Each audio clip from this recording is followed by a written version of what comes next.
Okay, so today we are going to go over the test review for Unit 1, Introduction to Chemistry.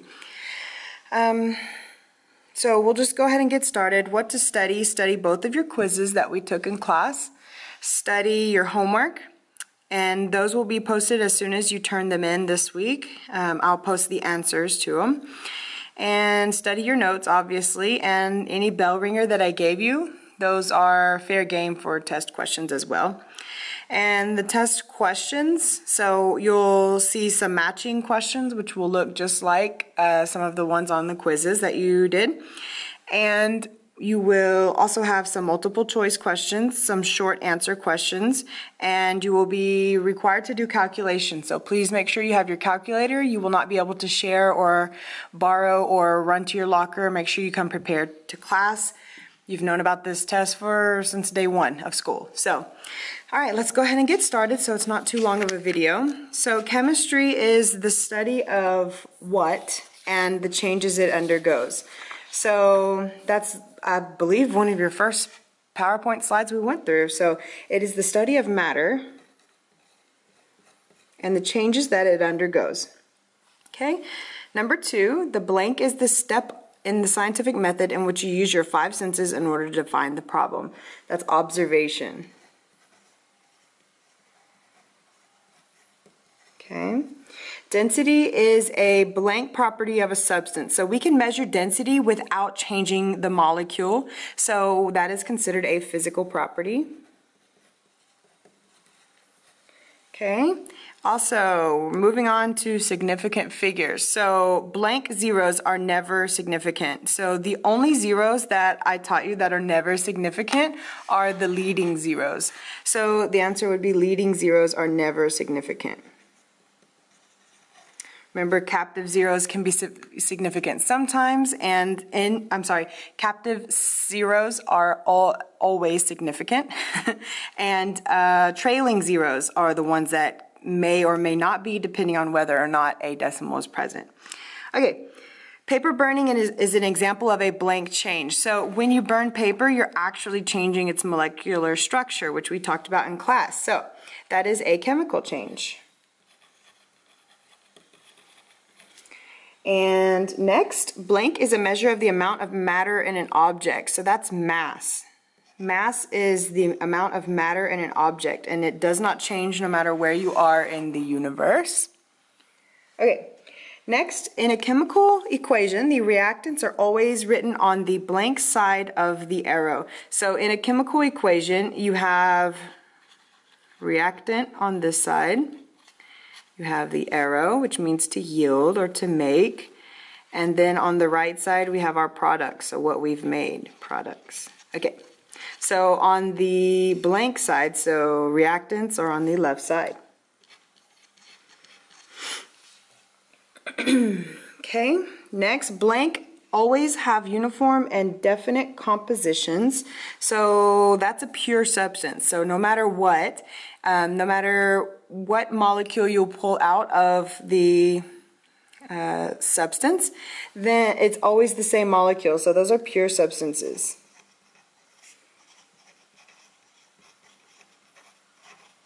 Remember, a mixture does not have definite composition, and it may or may not look uniform. So if it looks uniform, it's homogeneous. If it does not look uniform, which means it has different phases, then it is heterogeneous. All right. Moving on, describe 3 differences between ice, liquid, water, and steam. So ice is, solid. Okay. Liquid water is liquid. I know this is extremely hard.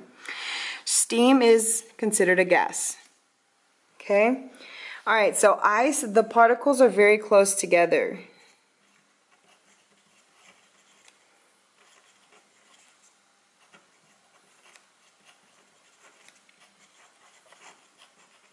Okay, particles are very close together. Liquid water, they can actually like slide past each other. So the particles can slide past each other.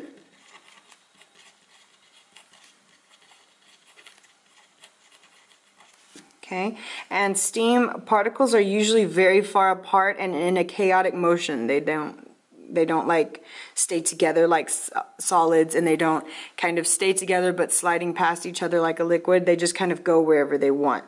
So particles are very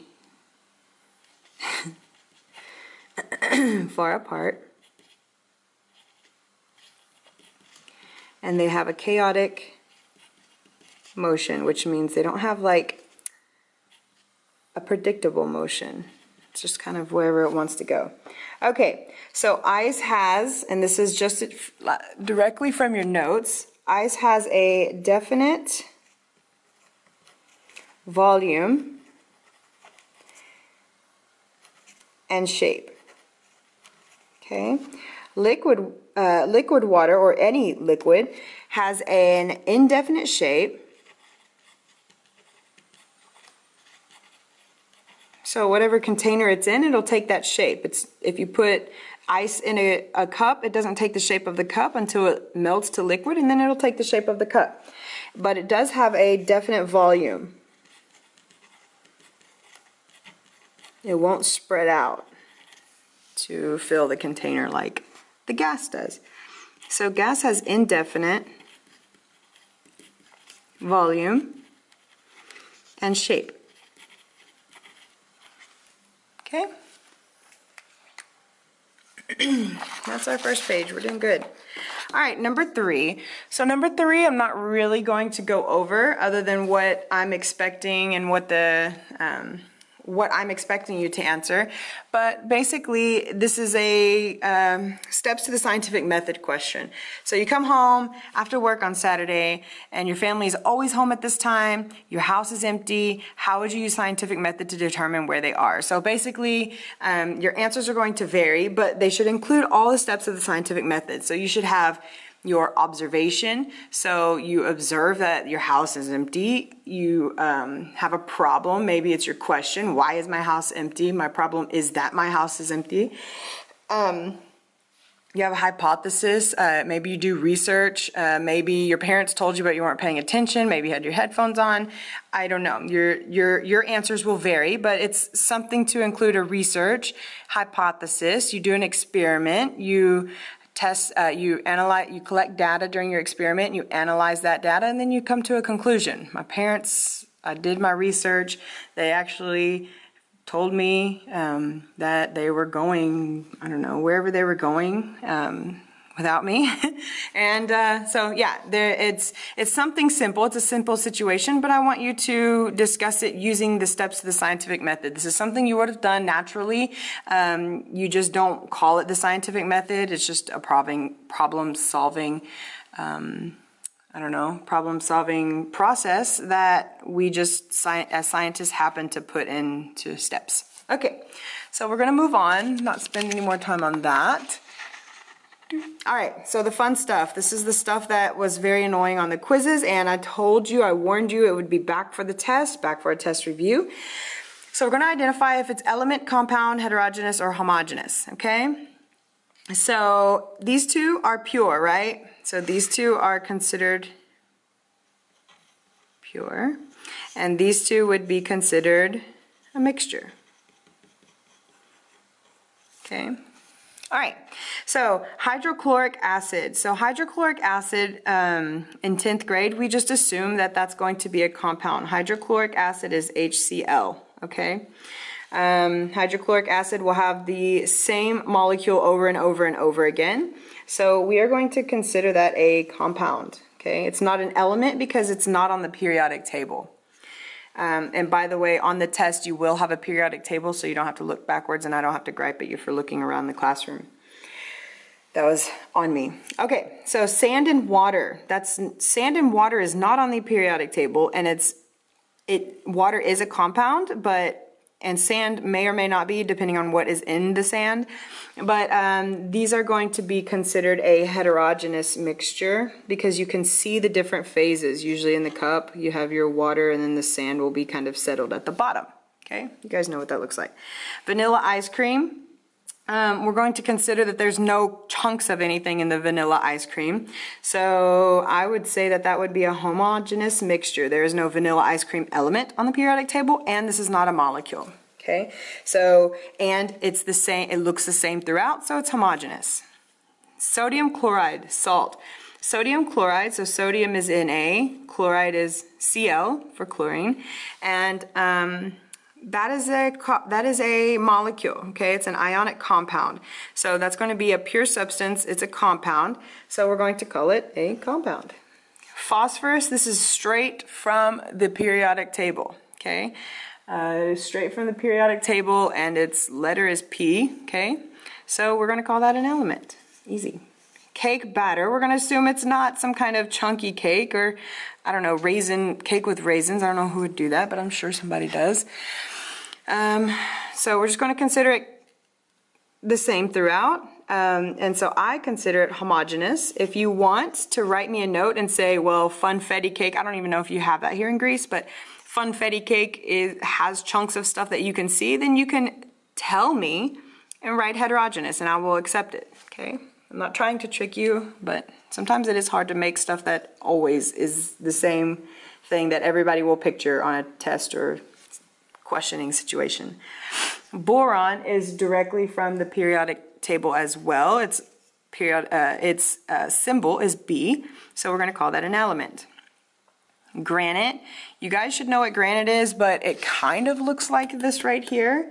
Obviously they would not give me a granite table, but it kind of looks like this. There's usually speckles of other types of minerals in it.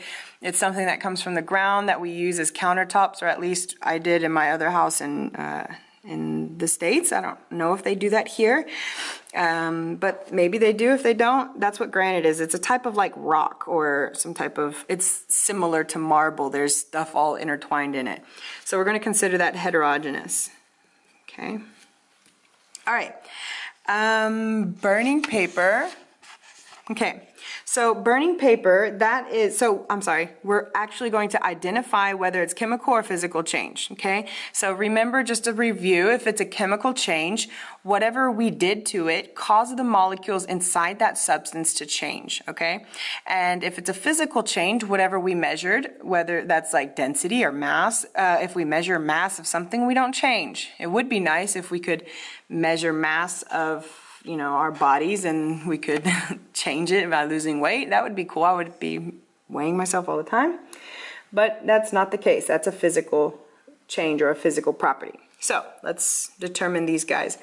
Burning paper, we're going to consider that chemical change. It's something that we cannot reverse, and the paper is not paper anymore. It is different molecules, okay? So we're going to consider that chemical change. Breaking a glass window. So it's still glass even if we break it. This is the key word, break. For burning, if you see the word burn, chemical, okay? If you see the word break, that's considered a physical change, okay? It's still glass.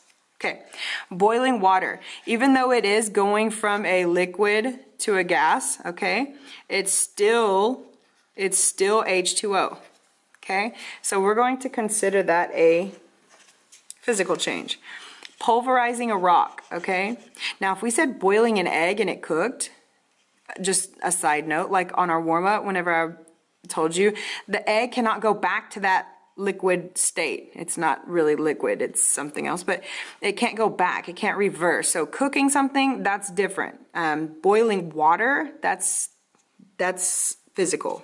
Boiling an egg until it cooks, that's going to be chemical because we can't make those proteins go back. Okay, moving on, pulverizing a rock. This key word right here will give it away that it's a physical change. It's still, whoops, sorry, my bad. It's still the rock, okay? Ripping paper. So ripping paper, we did not chemically change it, so we're going to consider that a physical change. Digesting, anytime you see digesting, go ahead and assume chemical change. Dissolving salt in water. Dissolving salt in water, this got a couple of you on the quiz. That's a physical change, okay? Even though we have our cup of water, okay, and we throw some salt in there, the ions do separate, okay? They do separate from each other, but once that water is evaporated, once that water leaves, the H2O leaves, we will be left with the same salt crystals, okay? You'll still have the salt crystals. Actually, I have that Jai Ho again, and don't let him tell you he didn't do this, but he never cleaned up his experiment from last year. So this actually is naturally crystallized salt on here. He was comparing crystallization of NaCl compared to crystallization of copper sulfate. And this is that pretty blue stuff that's slightly toxic that I have that I wanted to tell you guys about, but I said don't touch it. So what happened was he actually left these. These were half full of water. You can see the crystallization on the sides. These were half full of water, and throughout the summer, since he didn't clean up his mess, throughout the summer, it evaporated. So yeah, this is what happens. And so it's still the same. It's still NaCl. It didn't chemically change. Okay. Thanks, Jai Ho, for not cleaning up your mess. You guys mentioned it to him. Scold him a little bit. He likes it. Okay, so mixing salt and pepper. So if we mix salt and pepper, we can actually take it apart, okay? It's not chemically changing it. So we're going to consider that a physical change. You don't want to take it apart, but you can. Actually, we're going to do that in a lab. So moving on, we now need to find out if it's a chemical property or a physical property. Okay, remember, physical is something we can do or measure without changing the molecule. Okay, so density, physical property. We've done 2 labs over it at this point in the year, so we should know density is a physical property. Not combustible. This is a very key word right here. Combustible, flame, burning, combustion, digestion. These are all chemical changes. There's not that many chemical changes in this class. All right, reacts with the sodium. So this is your key word, reacts. Combustibility, reactability, flammability, these are things that will change. If you react with something, you're changing the molecular structure. So reacts with sodium to make sodium hydroxide and water. So that's a chemical change. Freezing, so even though our water turned from liquid to solid, it's still H2O, right? Okay, so we did not change it, so it's a physical property. Tasteless. If it does not have a taste, if you taste water, it's still H2O. So tasting, we're going to consider a physical property, okay? Now, once you taste it, swallow it, and start digesting it, then you're on to chemical property, okay? Not magnetic. So not magnetic, we can have a whole pile of iron, and then, which is what you will do in the next lab, and you're going to run a magnet under the paper, not over it, because it's really annoying to get the iron filings off of the magnet, but you're going to run it under the paper, and you're going to determine whether it's magnetic or not. It will not change. It's still iron filings, even though it's connected to a magnet. So that's a physical property. A sweet smell. You can smell something without changing its molecular structure. Dissolves in water, again, this is the one that gets everyone. Dissolving, okay? They're physical properties because even though we dissolved this salt in water, it is still salt once that water is gone. Okay. Moving on to quick maths. All right, so it says a 100-gram mass is weighed 3 times on a balance, and the following results are obtained: 95, 94.9, and 95.1. Are these measurements accurate? Are they precise? Explain your answer completely. So I would say that they are not accurate, okay? The reason, sorry, I would say they are not accurate is because they're too far from the actual value, okay? So each of these are almost 5 grams away from actual value. In your IB in college, you'll learn calculations to determine like a p-value or how significant or how accurate you are. But you won't learn that in this class, and on your test it'll be a bit further from the actual value, so you are confident whether or not it's accurate. So we're going to say not accurate, okay? Not accurate because they are not close enough together. I'm sorry, they're not close enough to the actual true value.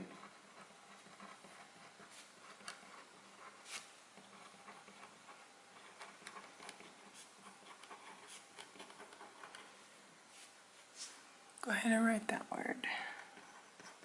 Okay, so we'll consider it not accurate. It's not close enough to the actual true value. And then precise, it is precise, okay? They're 0.1 points away from each other. So they're all very close together.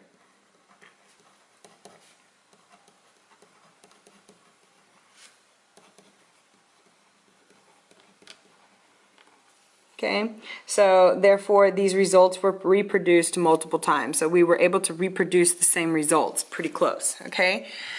All right, moving on, we're going to indicate how many significant figures are in each of the following numbers, okay? So here any non-zero digits we're going to consider significant. So we will say that there's 3 significant figures, okay? I'm going to not write this so we can get this moving. Here, this is a captive 0, we're counting it. This is not captive, and there's no decimal, so we're not going to count it. So we're going to consider it 3, okay? Here, this is the only significant figure. There's no decimal, so we're going to say that it is 1 significant figure, okay? Sorry. This has a decimal, so all 3 of these guys are significant. All right, leading zeros, these are never, never, never significant, ever. Don't worry about them. These guys may or may not be, depending on whether there's a decimal, and I actually marked the decimal out, but it was there. So we're going to consider those. This is captive, always significant, and then non-zero digits, always significant. So we have actually 5 here. Okay. Moving on. These are leading zeros. They're not significant. These 3 are. This one's significant because there's a decimal, so we have 3. Okay. This one, leading, we don't care. Non-zero digits, all 3 are significant. This one's significant because of the decimal, so 2. All of these are significant. These are considered captive. Okay, so 4. These are all considered significant because there's a decimal here. So 1, 2, 3, 4, 5, 6, 7. Easy. Okay, moving on. We're going to perform calculations, round our answers to the correct number of significant figures. Answers may be in either long form or scientific notation. So, I have my high-tech calculator. Some of these it might do, some of them they might, I don't know. We're going to go until I can't do it. 45,000 times 128,000. Okay, I'm sorry, my camera got bored and it went to sleep.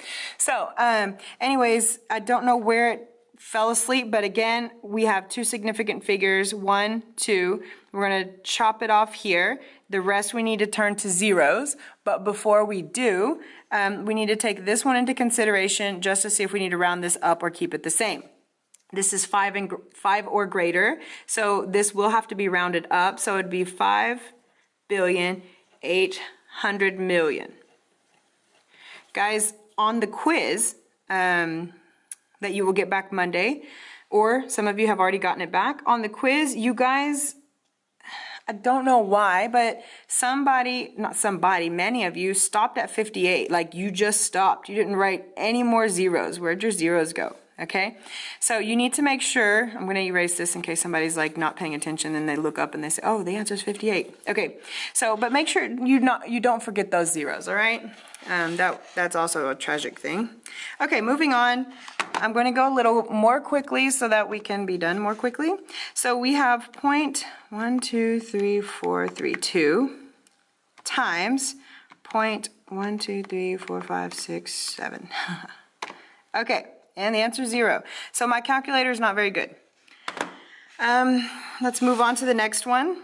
I'll just write down the answer for you. Oh, and if we were to do this in scientific notation, just kind of a practice, we would go 1, 2, 3, 4, 5, 6, 7, 8. So it's times 10 to the 8th. And then our answer would still have to have only 2 significant figures. So that would be our answer in significant figures. The answer for this one, my calculator won't let me show you, but the answer would be, why did I draw the box first? That's weird. But the answer would be 2 times 10 to the negative 11. So there's only one. It wouldn't be 2.0. This has 2 significant figures, but this one only has 1. So our answer can only have 1 significant figure. And then whatever this answer is, it went back to the negative 11. Okay, this one my calculator should be able to do. Okay, so we do 65.7912 minus 0.33. All right, so the answer is 65.4612. So the answer is 65.4612. Okay, so here's my answer. Now we are at addition and subtraction. With multiplication, we were looking at significant figures in the equation. But with addition and subtraction, we need to look at digits past the decimal. Okay, these numbers are digits and this is a decimal. So digits past the decimal, and whichever one has the least amount, that's the only amount that our answer can have. So this one has 2 digits past the decimal, and then this one has 1, 2, 3, 4 digits past the decimal. We don't care before the decimal. So our answer can only have 2. Okay, so past the decimal, don't look at this. So we have 1, 2, it needs to cut off here, and the rest we're not even writing zeros, okay? We just cut it off. But before we cut it off, we need to take a look at this guy and see if it's going to round this one up or leave it the same. In this case, it's 4 or less, so it's going to stay the same. So our answer will be 60, that's not a point, 65.46, that's our answer.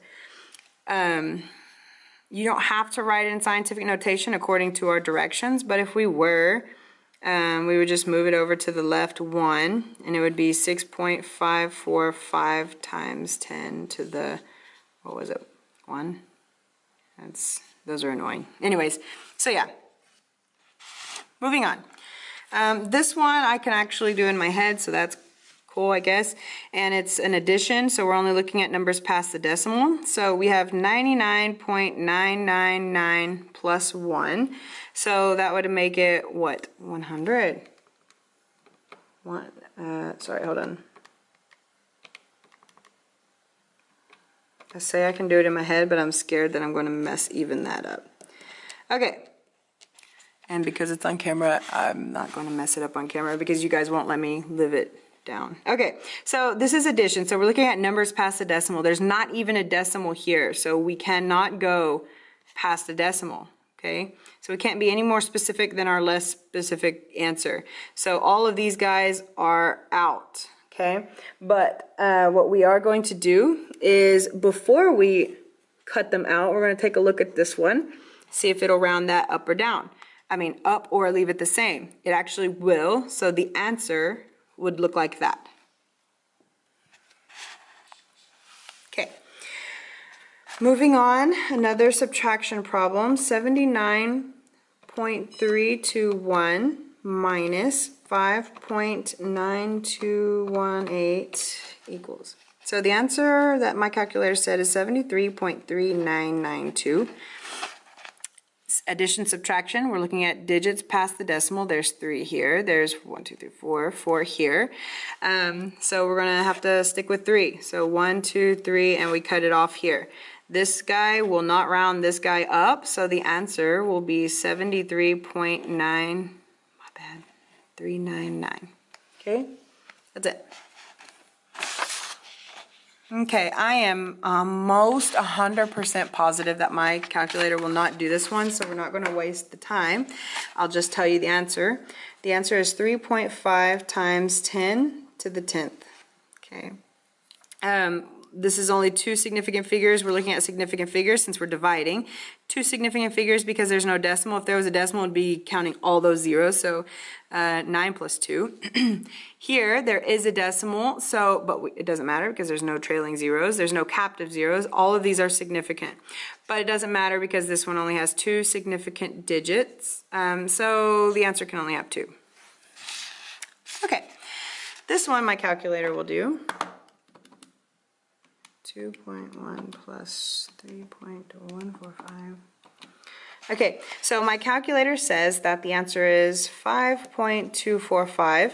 Okay, we're looking at its addition, so we're looking at digits past the 0. We're not looking at significant figures. So there's 1 here, there's 3 here. 1, 2, 3. Okay, so our answer can only have 1 past the decimal, 1 digit past the decimal. But first, before we cut these off, we need to look at this one and see if it'll raise this one up. It won't. It's not 5 or greater. So the answer will just simply be 5.2. This one, my calculator will not do. Whoops. If you happen to forget your calculator, you could divide this by this, and then times it by 10 to the whatever 13 minus 6 would be. So 13, 14, 15, 16, 17, 18, 19. So it'd be times 10 to the negative 19. And then maybe if you have a bad calculator that won't do this, or you can't figure out exponents, you could do 1.22 divided by 3.445. And I got 0.354, and a lot more numbers. But since this is division, what I really want to show you is, since this is division, we look at significant figures. So 1, 2, 3, 4 here, 1, 2, 3 here. Okay, so we'll go ahead and do a couple more on my calculator. 3, 6. Okay, so we can only have 3 significant figures in our answer, so we need to cut it off here. Look at this guy before we cut it off to see if it'll raise this digit up, and it won't. So the answer would be 0.354 times, can you see, 10 to the negative 19. Okay, then you would move that over 1 and then take one of those. Okay, but anyways, the actual answer, actually, since it's negative, you wouldn't take one of them. You would actually give one since it is negative already. So the answer would be 3.54 times 10 to the negative 20. That's your answer, okay? Since we're going to be going this way, this would go up, okay? Now, again, I'm going to have the same problem. I'm just going to give you the answer, 1.5 times 10 to the 14. And this one, same thing. My calculator is ghetto, I'm so sorry. But this only has 1 significant figure. This has 3. We're looking at significant figures because we're dividing. So the answer can only have 1 significant figure, which you'll find is 6 times 10. Okay, sorry. My camera got bored again. But just real quickly, the last one I was going to give you the answer. It's 6 times 10 to the negative 12. 1 significant figure here. 3 here. We're looking at significant figures and not digits past the decimal because it is dividing and not adding and subtracting. So guys, good luck. You're going to do great. You'll have these review videos pretty much every test. Keep in mind that you may have 1 or 2 dimensional analysis questions. I may just do a quiz over that and not put that in a test format because some of you just really want to do that in your head, which that wasn't the point of the dimensional analysis, but that's okay. So yeah, good luck and have fun studying.